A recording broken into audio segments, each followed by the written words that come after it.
Good morning. Welcome back. My today's topic is role of middle class in non-cooperation movement. ये topic start करने से पहले मैं कुछ प्रीवियस वीडियो के बारे में डिस्कस करना चाहूंगी जो आपने देख रखा होगा और जिन्होंने नहीं देखा है वो प्लीज देखें ताकि एक बेस आपको समझ में आ जाए कि क्या प्रोग्रामिंग के क्या चैलेंजेस का सामना करना पड़ा और किस तरीके से मिडिल क्लास ने इसको सपोर्ट किया। ठीक है, तो चैलेंजेस जो गांधी जी के सामने थे उससे फेस होते हुए आप मुझे कमेंट करेंगे मेरे प्रीवियस वीडियो को देखकर कि कब और कहां कौन से सेशन में कांग्रेस सेशन में नॉन कॉर्पोरेशन प्रोग्राम अडॉप्ट किया गया है ना। लोगों ने सहमति दी क्योंकि लीडर्स क्या कर रहे थे, सहमति नहीं दे रहे थे ना। तो कब लीडर्स ने सहमति दी, अडॉप्ट किया नॉन कॉर्पोरेशन प्रोग्राम और कौन से कांग्रेस सेशन में। ठीक है, तो अब चलते हैं role of middle class. The non corporation Khilafat movement began in January 1921। देखिए, नॉन कॉर्पोरेशन मूवमेंट तो था गांधी जी का, खिलाफत मूवमेंट था शौकत अली का। अब ये दोनों शामिल कब हुए, जब खिलाफत मूवमेंट की शुरुआत हुई तब गांधी जी को ये लगने लग गया था कि कहीं ना कहीं खिलाफत मूवमेंट भी ब्रिटिशर्स के खिलाफ है और हमें जो जंग लड़नी है वो भी ब्रिटिशर्स के खिलाफ है, पीसफुली जो लड़नी है ना। तो ऐसे में गांधी जी ने शौकत अली से क्या की, मुलाकात की, क्योंकि दोनों का मोटो एक ही था, ब्रिटिशर्स के खिलाफ बगावत करना शांति से। तो गांधी जी ने शौकत अली के साथ मिलकर क्या किया, मोटिवेशन देना चालू कर दिया था लोगों को कि हम बहुत जल्दी एक ऐसा प्रोग्राम लॉन्च करने वाले हैं। तो मोबिलाइजेशन चालू हो गया था वहां पे। ठीक है, और इसीलिए दोनों का ही नाम आ रहा है क्योंकि शौकत अली के साथ गांधी जी मिल चुके थे। तो non corporation Khilafat movement began in January 1921 में शुरू किया। और आप मुझे कमेंट करेंगे कि किस सेशन में और कब वो नॉन कॉर्पोरेशन प्रोग्राम अडॉप्ट किया गया था। ठीक है, role of middle class of the cities can be describe under the following points. अब कुछ पॉइंट्स हैं जिसकी वजह से ये नॉन कॉर्पोरेशन मूवमेंट जो था वो बहुत जोरों शोरों से चालू हुआ और स्पेशली इसमें योगदान था मिडिल क्लास सिटीज के जितने भी मिडिल क्लास फैमिलीज थी उनका बहुत भरपूर योगदान यहाँ पर दिखाई देता है। पहला, role of students, teachers and lawyers. Thousands of students left government-controlled schools and colleges. Teachers resigned, and the lawyers gave up their legal practices.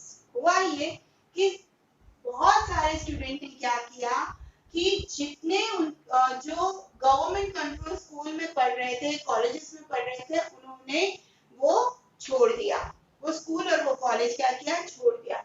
जो टीचर्स एंड हेडमास्टर्स जो थे, जो वहां पर पढ़ा रहे थे, जो कि इंडियंस थे, उन्होंने रिजाइन कर दिया।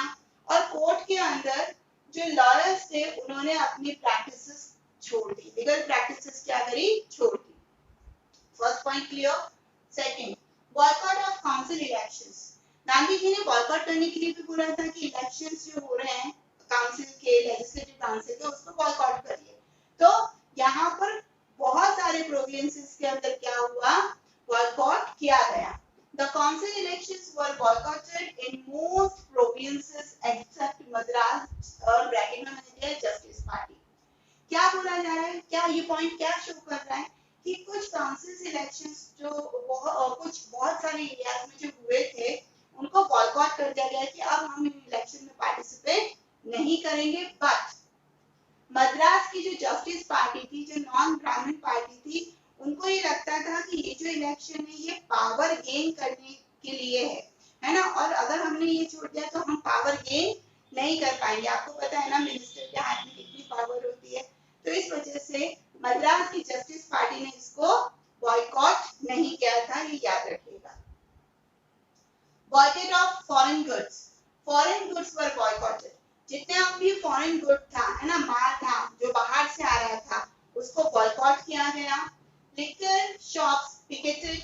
लिकर शॉप्स जो थी, दारू की, शराब की जो दुकानें थी, वो बंद की गई। And foreign clothes were burned in huge bonfire. और फॉरेन क्लोथ्स जो कपड़े आ रहे थे, फॉरेन के बाहर के कपड़े जो थे, उनको बोनफायर बना के चौराहे पर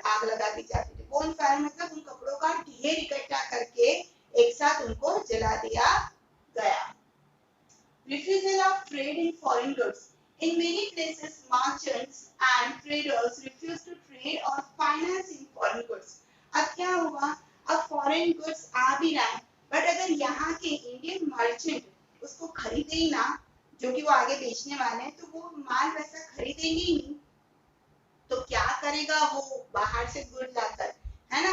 तो बहुत सारे मर्चेंट्स और ट्रेडर्स ने क्या कर दिया, रिफ्यूज कर दिया कि हमें ये माल नहीं चाहिए।